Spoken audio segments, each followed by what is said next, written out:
This is the story of the brow, how they influenced decades of style and how to get them right.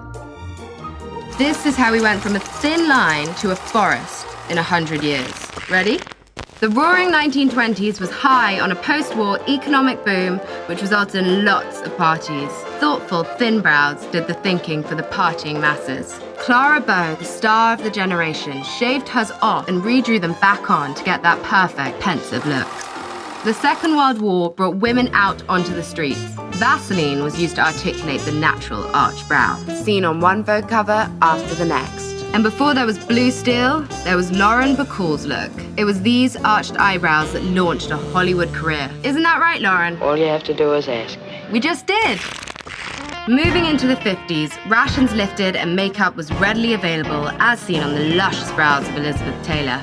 Audrey Hepburn entered the spotlight with the thickest eyebrows anyone had seen since British Vogue began. Marilyn Monroe followed suit.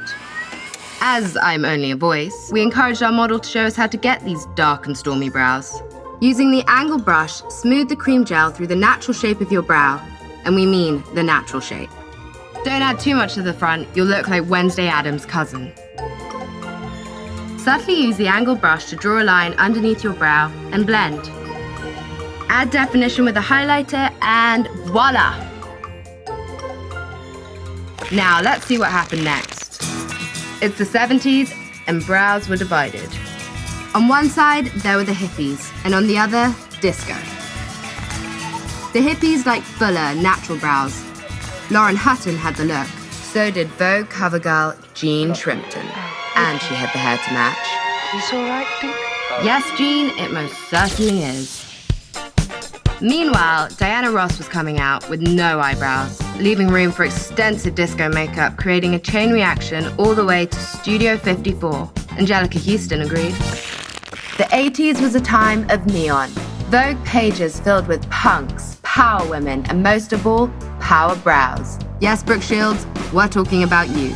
Feminism was in. More was, in fact, more, and very much in vogue. No one epitomized this more than Madonna. You didn't have to remove a hair from your unruly brows. We loved them. I have a big responsibility. Look what I've done.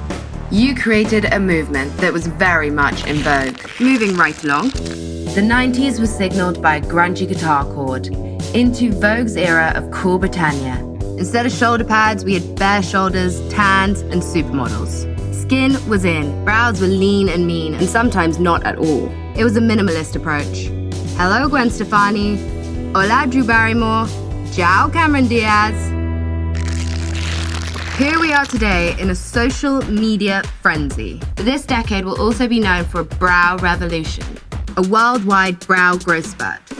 Brows are thick and strong. They're superheroes, and they're everywhere. From Vogue covers to Margot Robbie in a bathtub. We've got our model to show us how they're done. Use a fine pencil to fill in sparse areas. Lengthen the eyebrows if you feel it's needed. Brush it out and then use eyebrow gel against the grain and back again. Superhero. The shape of brows now. We'll see you soon.